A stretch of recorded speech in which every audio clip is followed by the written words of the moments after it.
rail travel in the 1830s and 40s was seen as an uncomfortable experience at best, life-threatening at its worst. 30 years later, George Pullman would revolutionize travel by railroad and change its passengers' opinions. Opinions like this one. Known for Oliver Twist's Great Expectations and A Christmas Carol, Charles Dickens described his experience as a passenger on American railroads in 1842 as follows.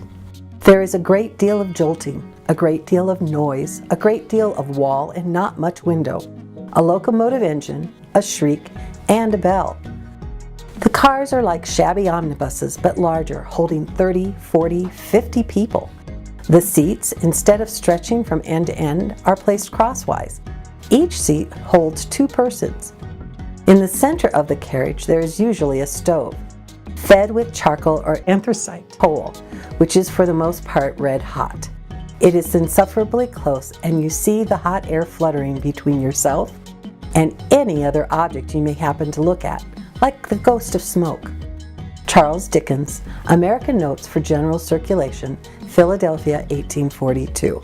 So who was George Pullman? Some historians describe this 19th century industrialist as an innovator, entrepreneur, strategist. In his lifetime, Pullman revolutionized rail passenger travel, made millions of dollars, and even created his own idealized city. He appeared to be the perfect businessman. Paternalistic, ruthless, oppressor, hypocrite.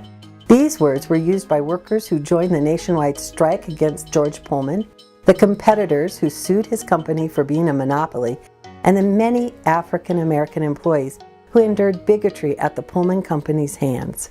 George Pullman appeared to be the perfect villain to them.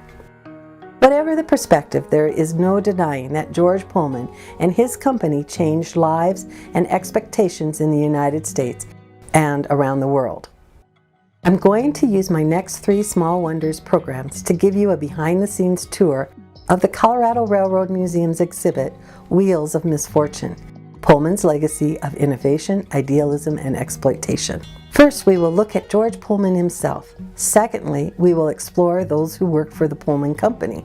And finally, we will look at the innovative products and systems that Pullman's company invented in order to revolutionize how we travel.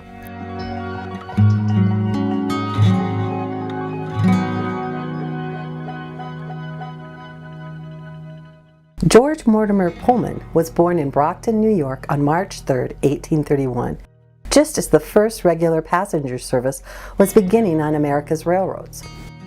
As an adult, Pullman worked as a carpenter, a building mover, and in various businesses, striving to make his fortune. He found his niche in making passenger travel both more comfortable and efficient. Pullman's father, Louis, was an entrepreneur who taught his son 2 trades, carpentry and moving buildings. George Pullman built upon these skills, using them throughout his life to fuel his success. In 1857, Chicago was raising many of its buildings an average of 6 feet to control flooding and install a modern sewer system. Pullman soon joined with 3 other companies to raise the block of Lake Street between Clark and LaSalle. Traveling back and forth from Chicago to New York by train, Pullman not only saw there was a vast untapped market for comfortable, clean, efficient passenger service, but also realized his skill set and experience could address these needs. Working with his partner, the former state senator, Benjamin C. Field, he began by converting 2 moderately successful passenger cars for the Chicago, Alton, and St. Louis Railroad, before catching gold fever and leaving for Colorado. George Pullman moved to Colorado in 1860, intending to mine the miners. He became involved with multiple commercial enterprises, which included mining, freighting and haying, lumber, ore crushing, trading for gold dust, and 2 general stores in Central City. He also ran a way station for miners. Originally known as Cold Spring Ranch, it became Pullman Switch and was the place where miners could bed down, purchase supplies, procure fresh horses, and even buy a meal before proceeding up into the mountains. Though originally intending to stay for just 1 year, Pullman focused on these business ventures for about 3 years. He returned to Chicago in 1863 with a refined vision and the capital necessary to launch his sleeping car business. His efforts proved extremely successful, and he moved his family to Chicago in 1865. In 1867, he married Harriet Sanger, and they had 4 children. 10 years after his marriage, George Pullman built a mansion for his young family at 1729 South Prairie Avenue. The 1880 census lists the following live-in servants: butler, coachman, groom, cook, laundress, housemaid, nurse, and lady's maid. Pullman also maintained homes in Albion, New York, Long Beach, New Jersey, and Castle Rest on Pullman Island in Alexandria Bay in the Thousand Islands between New York and Ontario. And of course, when he traveled, it was in his luxurious private rail car. Like many of the tycoons of the Gilded Age, Pullman built a beautiful mansion, traveled, and looked for ways to increase his fortune. In 1880, George Pullman purchased 4,000 acres near Lake Calumet, then some 14 miles south of Chicago on the Illinois Central Railroad. He hired architect Solon Spencer Beeman to design his new plant there, his belief being that happy workers make more productive workers. Thinking it would help solve issues of labor unrest and poverty, he decided to build a utopian industrial city to both attract and keep workers and their families happy. Pullman, Illinois was an attractive, sanitary, and orderly town with a bank, library, theater, park, man-made lake, and homes. It was Pullman's belief that the country air and fine facilities without agitators, saloons, and city vice districts would create a happy and loyal workforce. It became one of the leading attractions to the World's Columbian Exposition of 1893 and caused a national sensation. Pullman was praised for his benevolence and vision.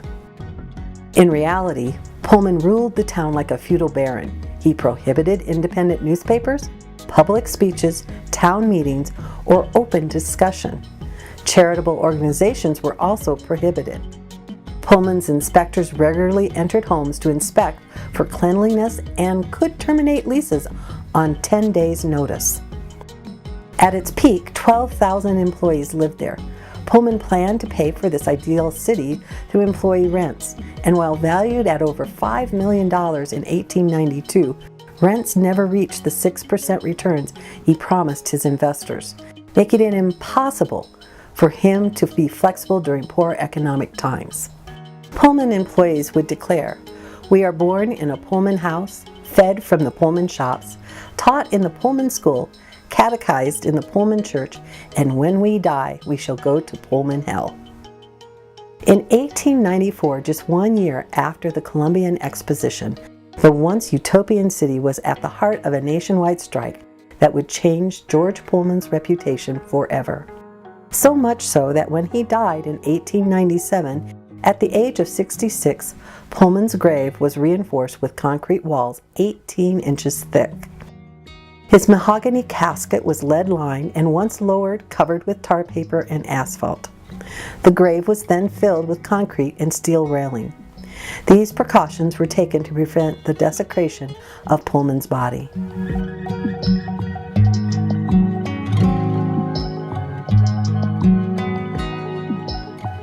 Whether you see him as the perfect businessman or the perfect villain, George M. Pullman's legacy of innovation, idealism, and exploitation have left their mark on our world today.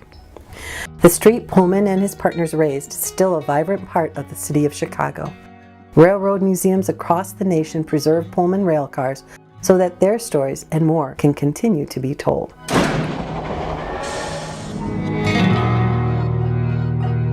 Like, comment, share, and subscribe. Commenting and sharing in particular may qualify as virtual engagements for important funding programs like the SCFD.